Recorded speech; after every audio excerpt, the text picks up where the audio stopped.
this video, we're going to look at apparent and true depth problems. So firstly, let's set up a scenario. So I've got two symmetrical beams which are reflected off a coin on the bottom of a pool. One beam emerges, so it makes an angle of 20 degrees with the normal, and the image is formed 1.2 meters deep, where water is 1.33, and we're looking at it from above. So the first question asks us to draw a sketch of how the image is actually developed. How do we see that image? So let's draw a diagram.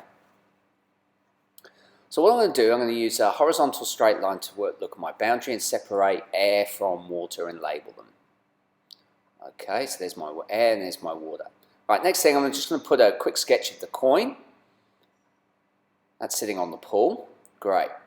Okay, so the beam is emerging from a specific point. So I'm going to put a normal line in, and there's my point.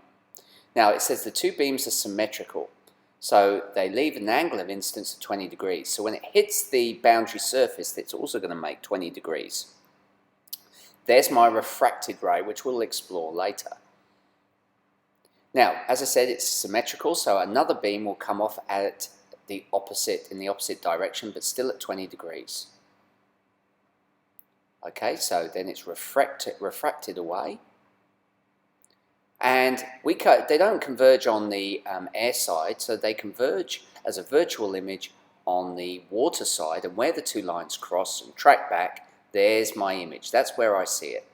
So I'm looking from above, and I see that that image is 1.2 meters deep. Excellent, so there's my sketch. Okay, so let's look at question B. So in question B, it's going to ask us how to determine the refractive angle of the light beam as it emerges from the water.